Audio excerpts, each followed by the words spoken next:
Nous allons maintenant trouver la solution de l'équation de Dirac et on va trouver ceci sous forme d'un exercice. C'est en fait l'exercice 1. A. Calculer en utilisant les ansatz convenables l'énergie correspondante à l'équation de Dirac et montrer qu'elle prend deux valeurs positives et négatives. Donc, il faut trouver l'énergie donnée par l'équation de Dirac. Alors, écrivons d'abord l'équation de Dirac. IH bar d rond psi sur d rond t est égal à moins IH bar c alpha nabla plus MC2 bêta psi est égal à H psi. Et on va écrire psi sous cette forme-là, phi xi, et ça c'est l'ansatz qu'on va choisir. Donc psi, qui avait la forme d'un exponentiel, peut être écrite sous la forme de psi est égal à psi 0, e, i sur h bar px moins et. Donc, à la place de psi, on va mettre phi xi. À la place de psi 0, on va mettre phi 0 xi 0.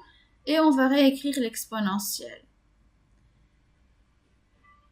Maintenant, l'équation de Dirac peut être écrite sous la forme C alpha p plus MC2 bêta psi est égal à H psi est égal à E psi.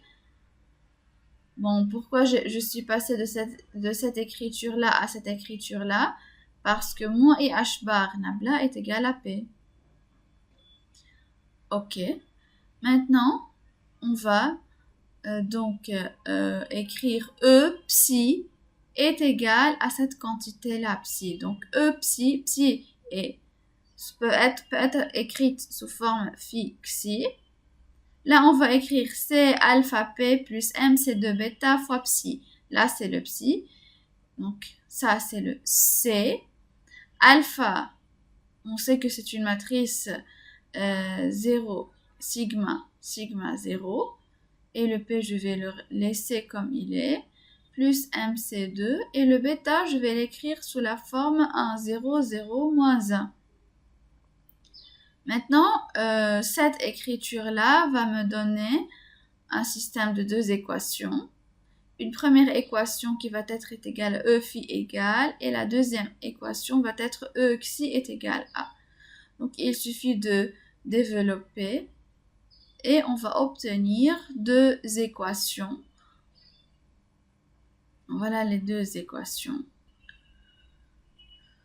Maintenant, je vais prendre le phi en facteur commun. Il reste donc phi facteur commun de E moins MC2 est égal, ou bien moins, je vais prendre aussi le xi avant l'égal, moins C sigma P fois xi est égal à 0. Et je vais prendre maintenant phi multiplié par C sigma P moins xi facteur de E plus MC carré est égal à 0. Donc, j'ai un système de deux équations à deux inconnues. Je vais le résoudre sous la forme du déterminant est égal à 0. Et on résout le déterminant est égal à 0 pour trouver que E au carré est égal à P2C2 plus M2C4. Donc, E est égal à plus ou moins le radical de P carré C carré plus M carré C à la puissance 4.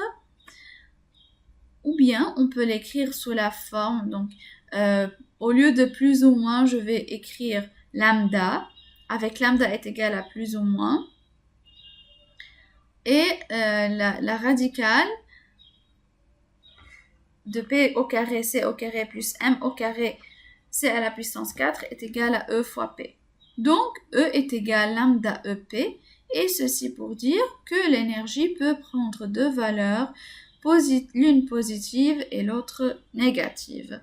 Donc, ainsi, on a trouvé l'énergie donnée par l'équation de Dirac. Elle est égale à plus ou moins radical de P carré C carré plus M2 C4.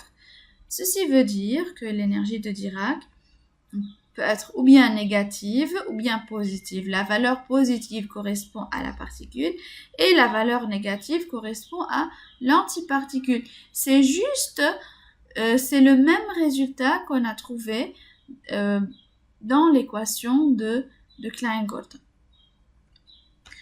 La partie B, trouver la solution complète de l'équation de Dirac. Alors, on va écrire psi sous la forme phi xi exponentielle i sur h bar px moins et. Et on a trouvé que xi et phi sont reliés par une certaine équation qu'on a trouvée dans la question précédente par la deuxième équation qui correspond à la deuxième équation en fait du système. Vous pouvez vérifier que xi est égal c sigma p sur e plus mc carré fois phi. Donc je vais réécrire psi est en fonction de p et lambda. Parce que E est égal à lambda fois EP, donc le psi est en fonction de P, lambda, est égal à, donc je vais laisser le phi tel quel et je vais remplacer xi par C sigma P sur E plus mc carré fois phi et nous allons garder l'exponentielle. Donc voilà, le psi est égal à, ça c'est l'exponentielle. Et je vais écrire le phi, en fait le phi est là, c'est l'hélicité. C'est l'hélicité U, que vous connaissez déjà, qui a deux composantes U1 et U2. Donc là, le phi, on va le remplacer par U ici, et U là. Mais cette écriture de psi n'est pas normalisée, donc je vais multiplier cette expression par une constante de normalisation n que je vais trouver. Ok, donc la condition de normalisation dit que psi plus fois psi est égal à 1. Avec psi plus, c'est le conjugué transposé de psi. Donc, psi plus est égal à n fois ce vecteur, mais en ligne, vecteur ligne, qui est formé de U plus fois C sigma P sur E plus mc carré U plus. Et je vais aussi prendre le conjugué de cette exponentielle-là, donc E moins I sur H bar Px moins lambda EP fois T, fois, et je vais réécrire le psi tel quel. Donc, psi plus fois psi est égal à 1. Là, l'exponentielle de moins I sur H bar Px moins lambda EP fois T fois l'exponentielle de I sur H bar, le même facteur, ça va donner 1. Et on va retrouver n au carré fois, maintenant il faut multiplier ce vecteur ligne par ce vecteur colonne pour trouver que n au carré U plus C sigma P sur E plus mc carré U plus fois C sigma P sur E plus mc carré fois U est égal à 1. Donc on développe pour trouver c'est quoi n.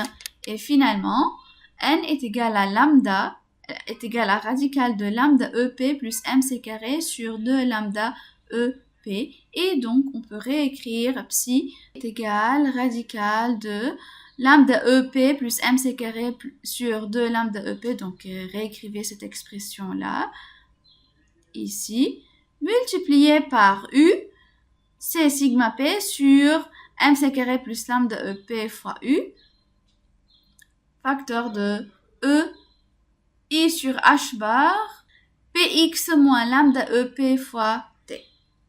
Et ainsi, on a retrouvé la solution complète de l'équation de Dirac.